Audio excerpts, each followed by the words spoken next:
Ну, с чем сейчас связаны твои главные рефлексии? Что тебя волнует вообще вокруг больше всего? М, Питання, любові. Наскільки це поняття стало підміненим. Питання кохання, наскільки воно стало маркетинговим. Питання особистої суб'єктивної справедливості, наскільки воно часто руйнує усе навколо людини. Сприйняття світу через парадигми хорошого і поганого, наскільки це шкодить. Якщо вже на те пішло, то, власне, про це і буду писати наступну книгу. Ты в философию ударился. Та я не знаю, окей, якщо так вважаєш. Ну смотри, ну ты говоришь, что там черные и белые, хорошее и плохо, и плохое это плохо. Но на самом деле, мне кажется, нам иногда не хватает вот этого четкого отделения правды от лжи. И вот это, знаешь, когда хотят соврать, я сейчас слышу, у нас мир цветной, все не так однозначно. Ну, ты знаешь, вот эти все тези, Ой, да? фраза «все не так однозначно» мене аж передьоргує, коли її чую, навіть не в контексті політики. Да. Знаєш, вона вже перетворилась в такий негативний мем. Все не так однозначно. Або Крим кримчан. Ну да. Ну, про этого мы уже знаем все. Что тебя сейчас раздражает в украинской политике, например? Українська В общественной політика. Вся, что ли? Так, практично без винятків. Якщо є якісь винятки, то це настільки маленький відсоток, що можна його списати на статистичну погрішність. Ну, позитив-то есть какой-нибудь или все в черных Позитив? тонах? Та все позитивно.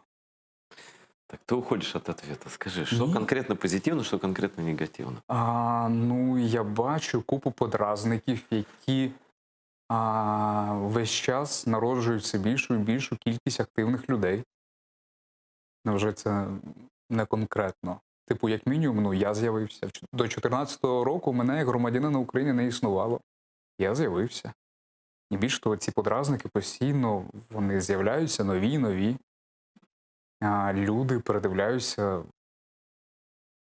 своє бачення, починають брати участь в політичних подіях, Ну вот смотри, починають брати на себе відповідальність, що важливо. Люди починають усвідомлювати, що таке відповідальність. смотри, столько народу, вот, ну, у тебя, наверное, тоже среди общих знакомых, да, идет сейчас в политику от разных партий. Вот прям, у меня вот открываешь компьютер, да, То я бачу дуже и багато. ты за это или против? За то, чтобы люди шли в политику или нет? Молодые Слухай, такие. чому ні? Хай йдуть. Меня тоже их часто ругают, знаешь, даже начали говорить, что вот, типа, я не иду в политику, там рамочки всякие вешать в интернете, да. Ну не идешь, Слухай, тогда и ти знаєш, другим. мені це, знаєш, Да. більше мені це нагадує, це такий якийсь антитренд. Знаєш, типу, наприклад, всі дивляться «Гру престолів», всі про це пишуть, Мгм. і хтось, знаєш, і є така когорта людей, які принципово не будуть її дивитися, бо це модно, а вони ані проти течення. І вони, типу, не розуміють, чому всі Ну ты пишуть про считаешь, цю групу. правильно І массово от идти те в саме, политику розумієш? новым людям? Хочуть люди йти в політику, Да, це нехай ж йдуть. Вони точно, якщо вони туди потраплять, вони точно будуть не гірші, ніж ми, які думають, що щось можна змінити купі лайна, стрибнувши туди. Я вважаю, що є способи впливати на систему, знаходячись поза цією системою. Наприклад, створивши потужний бізнес або конгломерат бізнесів, які об'єднані, наприклад, якимось венчурним фондом, у якого буде своя якась особлива політика з залучення цивільного населення, щоб мати мільйони зацікавлених людей, загалом, я не знаю, як це так коротко описати. Загалом, я впевнений, що можна створити чинники, які не будуть пов'язані з політикою, де не буде кругової поруки, де не буде, усі не будуть винні комусь за щось, з купою компромату.